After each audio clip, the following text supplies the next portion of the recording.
KI-Technologien verändern das Lernumfeld und verbessern die Lernerfahrungen, wodurch Lehrende in die Lage versetzt werden, inklusive und barrierefreie Lehrmethoden zu entwickeln. Differenzierung und Anpassung sind wesentliche Aspekte bei der Planung und Durchführung inklusiver und barrierefreier Schulungen.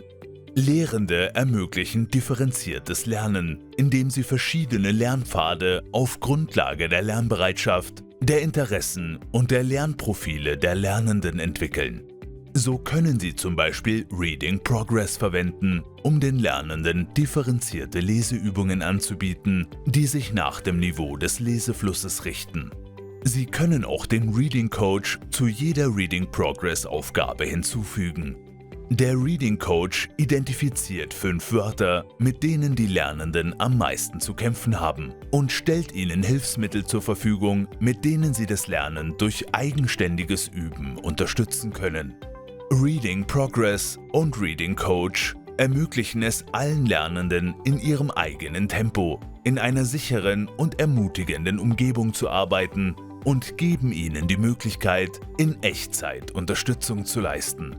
Anpassungen sind Veränderungen, die in der Lernumgebung vorgenommen werden, um den Lernenden einen gleichberechtigten und inklusiven Zugang zu den Bildungsangeboten zu ermöglichen. Ziel der Anpassung ist es, jedem Lernenden unabhängig von seinen Fähigkeiten einen eigenständigen Zugang zu den Lerninhalten zu ermöglichen. So kann es zum Beispiel sein, dass ein Lernender lieber mit visuellen Reizen lernt, während ein anderer lieber mit auditiven Reizen arbeitet. Für Lernende mit Hör- und Hörsehbehinderungen sorgen Sprache zu Textanwendungen wie Live-Untertitel bei Online-Seminaren, Untertitel für Videoanrufe und die Möglichkeit, Videountertitel automatisch zu generieren dafür, dass das Lernen inklusiv und zugänglich ist. Mit der Text-to-Speech-Technologie können Webseiten, Dokumente und E-Mails laut vorgelesen werden, was den Zugang für Lernende mit Sehbehinderung erleichtert. Lernende mit neurodiversen Bedürfnissen können von Konzentrations- und Produktivitätshilfen profitieren, wie zum Beispiel der Möglichkeit, Benachrichtigungen auf Online-Kollaborationsplattformen anzupassen.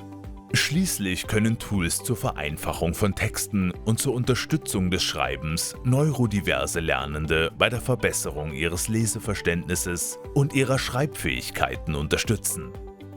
Sehen wir uns an, wie Immersive Reader das Lernen für alle ermöglicht. Immersive Reader verfügt über integrierte Funktionen, mit denen der Text an die individuellen Bedürfnisse der Lernenden angepasst werden kann. Während einige Lernende Anpassungen wie größere Schriftgrößen, größere Abstände oder einen ausgeprägten Farbkontrast benötigen, muss anderen der Text vielleicht vorgelesen oder in ihre Muttersprache übersetzt werden. Immersive Reader unterstützt außerdem mehr als 100 Sprachen und schränkt Ablenkungen beim Lesen ein, indem es den Lernenden hilft, sich mit Hilfe von integrierten Tools wie Zeilenfokus, Bildwörterbuch und Grammatikwerkzeugen zu konzentrieren. Lernerfahrungen, die unter Berücksichtigung von Differenzierungs- und Anpassungsaspekten entwickelt werden, verbessern die Lernerfahrungen für ein breites Spektrum von Lernenden erheblich. Differenziertes und angepasstes Lernen verringert das Stigma von Lernschwierigkeiten und bietet den Lernenden die Möglichkeit, besser zu lernen.